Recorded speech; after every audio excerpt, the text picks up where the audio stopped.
RCF थळ व Alibag press association यांच्या सहकार्याने रायगड जिल्ह्यातील आदिवासी भव्य कबड्डी स्पर्धा आयोजित करण्यात आल्या होत्या। या स्पर्धेत जय गावदेवी रोहा संघ कामगार स्मृती चषक विजेता ठरला। 25,000 रुपये पारितोषिक व भव्य ट्रॉफी RCFचे कार्यकारी संचालक नितीन हिरडे, महाव्यवस्थापक संजीव हर्लीकर यांच्या उपस्थितीत देण्यात आले।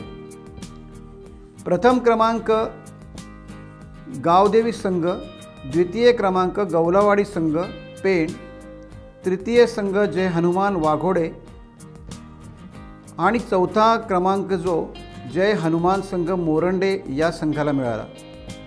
रायगड जिल्ह्यातील 64 संघ या स्पर्धेत सहभागी झाले होते। या स्पर्धा यशस्वी करण्यासाठी RCF थळ अधिकारी वर्ग, कर्मचारी वर्ग, PRO अधिकारी यांनी मोठी मेहनत घेतली। रायगड जिल्हा कबड्डी असोसिएशनने पंच कमिटी म्हणून जबाबदारी निभावली। तर्फे कबड्डी स्पर्धा आयोजित केली जात आहे। ही संपूर्ण स्पर्धा पार पडत असताना आमच्या RCFचं हॉस्पिटलमधील स्टाफ यांनी सुद्धा जे काही खेळाडू आहेत त्यांना जे काही फर्स्ट एडची आवश्यकता आहे, जय गावदेवी कातळा रोहा विरुद्ध सोलावाडी पेण याला अंतिम सामना।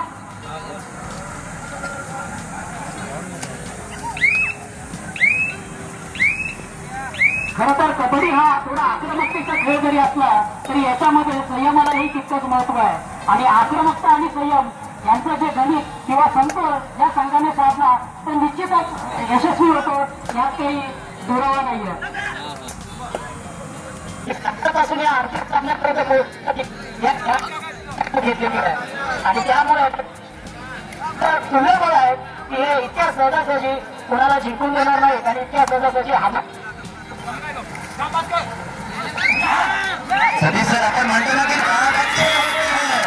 टाइम्स डिजिटलला लाईक करा, शेअर करा, सबस्क्राईब करा आणि बेल आयकॉन दाबायला विसरू नका। Times digital.